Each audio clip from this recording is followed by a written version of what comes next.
Assalamualaikum warahmatullahi wabarakatuh. Selamat pagi ya teman-teman, sahabat-sahabat yang jauh di sana, yang dekat di sini.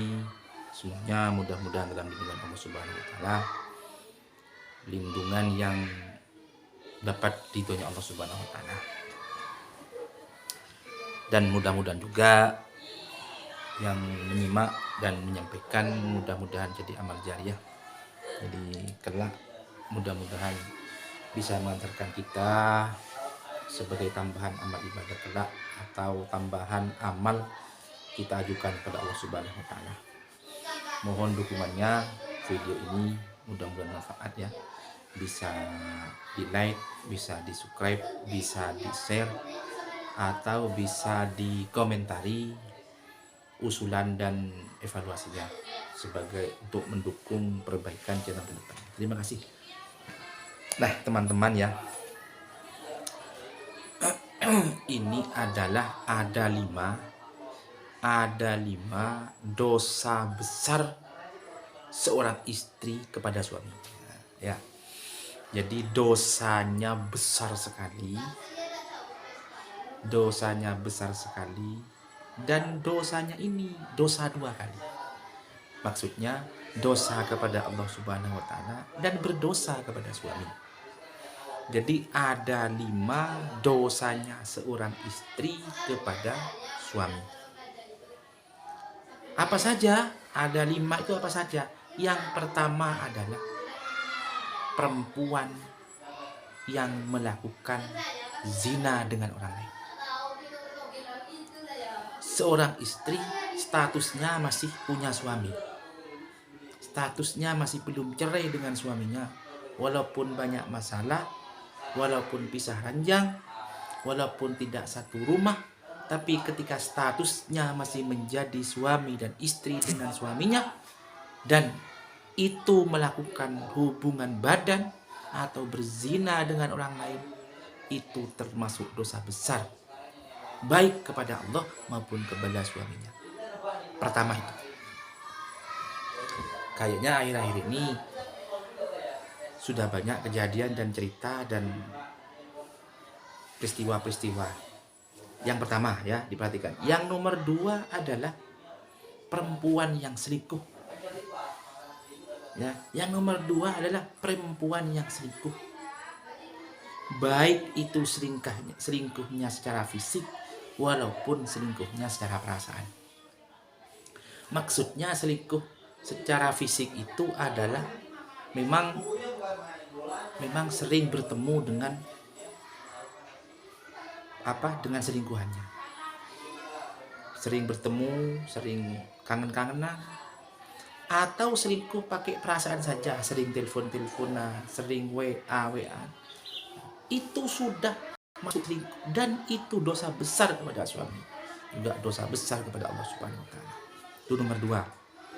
Ini khusus istri, bisa diperhatikan ya, istri ini. Yang nomor 3 yang termasuk dosa besar adalah ketika seorang istri, ketika statusnya seorang istri, tapi diajak berhubungan badan dengan suami, itu banyak alasan. Ngeles, tidak mau, capek, dan lain-lain. Ini sudah banyak terjadi. Nah, pertanyaannya, bagaimana Ustadz kalau istrinya capek, istrinya sakit semua badannya? Komunikasikan dengan baik. Ya, komunikasikan dengan baik. Seorang istri itu biasanya ketika tidak mau melayani suami itu diam, tak pernah komunikasi. Kami baca di berbagai cerita dan kisah. Nah, kalau istri tidak bisa melayani suami hanya karena memang alasan betul-betul alasan yang syar'i, alasan yang syar'i itu sakit, ya sakit itu alasan syar'i. Ya, itu komunikasikan baik-baik. Mas, saya lagi sakit sekarang, tidak bisa, capek banget, tidak bisa. Sudahlah mas, besok saja pagi ya. diemong suaminya, terus dikeloni. Sudah mas ya, sabar ya mas, besok saja ya. Insya Allah istrinya, seorang suami itu akan merasa tenang hatinya. Mungkin istrinya capek, tapi ngomongannya itu mau minta jatah terus. Jatah itu tidak pernah absen. Uang belanja kurang-kurang. Nah, itu menyakitkan. Jadi kalau istrinya lagi capek, komunikasikan dengan baik. Sudahlah mas, jangan sekarang ya, besok saja ya. Jadi besok setelah salat subuh saya pagi-pagi saya kasih mas. Itu kata-kata seperti itu sudah memberikan hal yang menyenangkan kepada suami. Jadi dengan maksud bukan menolak berhubungan badan, tapi mengkomunikasikan atau menunda. Tapi kalau istilahnya menolak, tidak mau, langsung itu dosa besar kepada Allah Subhanahu wa Ta'ala dan kepada suami. Itu ya, yang nomor 3.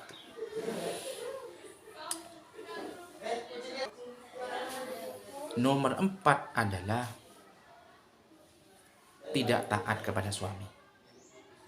Kepada suaminya tak taat, selalu mengikuti keinginannya sendiri. Ketika dengan suaminya diberitahu, dibimbing, tak pernah mau. Tidak taat, jadi suaminya itu minta kopi, tidak ada suntik. Minta dibimbing begitu, tidak mau. Itu termasuk dosa kepada Allah Subhanahu wa Ta'ala besar, dan dosa kepada suaminya besar. Ya, ini bisa diingat dan terus untuk berbuat dan terus belajar. Ini penting sekali ini. Karena dalam sebuah rumah tangga itu, ketika ada komunikasi yang miss, maka kita mudah berantakan dalam rumah tangga. Ketika tidak kuat secara biologisnya, secara psikologis, secara mentalitas yang tidak kuat, maka disitulah akan lebih mudah terjadi pertengkaran. Kalau tiap hari bertengkar, tiap hari ada masalah, lama-kelamaan mungkin jalan terbaik memilih bercerai. Kenapa kok begitu? Ya karena dengan cerai mungkin dianggap menyelesaikan masalah. Padahal dalam sebuah rumah tangga, semua komponen keluarga itu pasti ada masalah, pasti ada rintangan. Walaupun kita bercerai, itu namanya menghindar dari sebuah masalah, cari perempuan lain, cari wanita yang lain. Apakah wanita yang baru nanti tidak ada masalah? Pasti ada masalah. Semua itu ada hambatan. Setiap manusia pasti ada kekurangan. Setiap hamba pasti ada kelebihan. Saling melengkapi, saling menyempurnakan, itu hal yang lebih diutamakan, hal yang paling baik. Sekarang sudah banyak yang cerai gara-gara itu, gara-gara tidak siap mentalitasnya, tidak siap psikologisnya, dan tidak siap biologisnya. Seharusnya harus dikomunikasikan secara baik-baik. Jangan biasa menyalahkan suami, jangan biasa menyalahkan istri. Yang merasa salah, mari menyadari kesalahannya.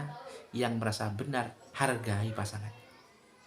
Semua itu tidak akan ada yang tertukar, pasti Allah akan membalasnya. Famay ya'mal misqala dzarratin khairan wa may ya'mal misqala dzarratin syarran. Segala sesuatu itu pasti, sekecil dan sebaik apapun, pasti dibalas oleh Allah Subhanahu wa Ta'ala. Kalau itu baik, dibalas dengan baik. Kalau itu jelek, pasti dibalas dengan kejelekannya. Dan itu sudah janji Allah Subhanahu wa Ta'ala yang tertera di dalam Al-Quran. Di dalam rumah tangga itu memang jangan pernah kenal lelah untuk terus menjadi yang terbaik. Nah, seorang laki-laki, seorang suami seharusnya harus menjadi pola pikir yang luas, lebih punya pola pikir yang jauh ke depan, tidak egois, dan selalu mengayomi, membimbing, dan membawahi semuanya. Karena laki-laki itu pimpinan bagi seorang istri, dan istri itu wajib mengikuti dan wajib taat kepada suami selama suaminya masih dalam tahap zona benar, artinya sesuai dengan syariat yang ada. Begitu. Itu nomor 4. Sekarang masuk ke nomor 5. 5 itu apa? Seorang istri tidak ingin keluar rumah. Jadi keluar rumah tidak izin. Ini dosanya besar. Ya, ini dosanya besar. Hati-hati. Kalau itu sampai terjadi kepada seorang istri, itu selama langkahnya ini keluar rumah tanpa izin suami, itu dilaknat oleh Allah. 1000 malaikat melaknat perempuan seorang istri yang seperti itu. Ya, jadi bukan tidak main-main, tidak sembarangan. Makanya dalam Islam dianjurkan seorang suami itu ketika memilih istri, memilihlah istri yang ada agamanya. Jadi yang diutamakan itu ada 4, dan yang paling utama itu agamanya. Biar tatanan dalam rumah tangga, memberikan mengayomi suami bisa, melayani suami bisa, dan merawat anak-anak kita juga bisa. Syarat utama memang agama. Syarat nomor 2, keturunan. Nomor 3 adalah kecantikan. Nomor 4, harta kekayaan. Tapi yang paling utama dalam semua itu adalah agama. Karena ketika istri punya agama, insya Allah dalam mengarungi bahtera rumah tangga ke depannya, itu akan terasa lebih mudah. Dan biasanya mengutamakan ilmu dasar kita, ilmu syariat kita. Jadi bukan menjalani, bukan sakare dewe. Iya kalau lagi senang, kalau lagi susah. Iya kalau lagi punya uang, kalau lagi tidak punya uang. Semua akan terbentur, semua akan susah, semua akan sedih. Makanya dari situ butuh perjuangan yang pasti, butuh langkah yang istiqomah, butuh pola pikir yang luas, terus berusaha untuk menjadi yang terbaik. Mungkin itu saja saudara yang bisa kami sampaikan. Wahai para istri, bersabarlah, berkomunikasi dengan baik, jangan takut, jangan merasa minder. Semua kalau dikomunikasikan dengan baik, insya Allah semuanya akan berjalan dengan maksimal. Begitu.